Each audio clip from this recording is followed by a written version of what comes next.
Craig Suazo was born and raised right here in Orlando, and the Orlando community was always important to him, even while growing up.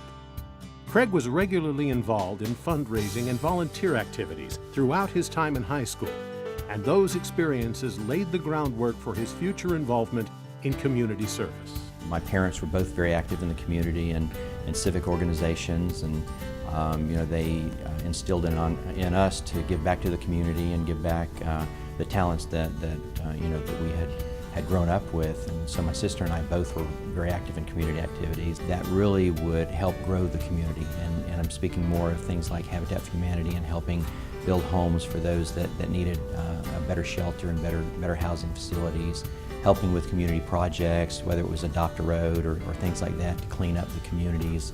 We did a lot of things to keep our communities clean and keep them safe.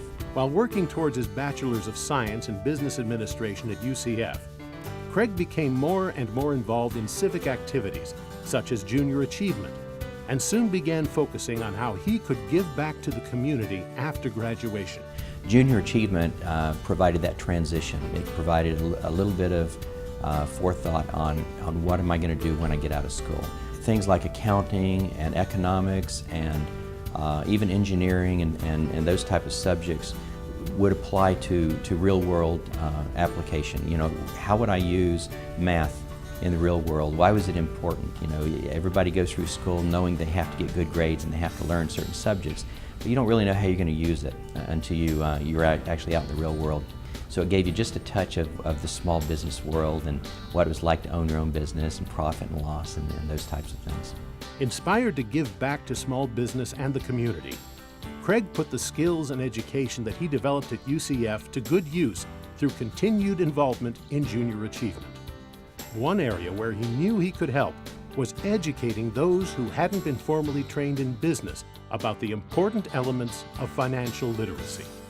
One of the things that really led me to become more involved in Junior Achievement and to want to be more active in Junior Achievement's entrepreneurship role and training was experiences I had while I was still at UCF and I was working.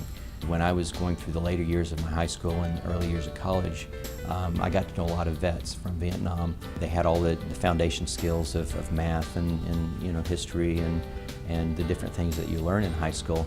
But because they went straight into the military out of school, they really had never had the foundation of building a dream of what they wanted to do after high school. They didn't have the opportunity to go straight into college, as I did. So Junior Achievement gave me a way that I could give back to those individuals, many older than me, but individuals that had dreams of owning their own business, of entrepreneurship, but they didn't really have the college foundation. They missed that part of the equation. And I was able to go back to them and help them understand, how do you set up a business plan? Why is a resume important? And how do you set up a proper resume? Things that we take as second nature.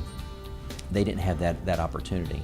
They served their country and then they went right back out into the real world and they missed that entire middle piece. And just knowing that I've planted that little seed, maybe one person at a time, it gives me the satisfaction to know that I'm doing something that really matters.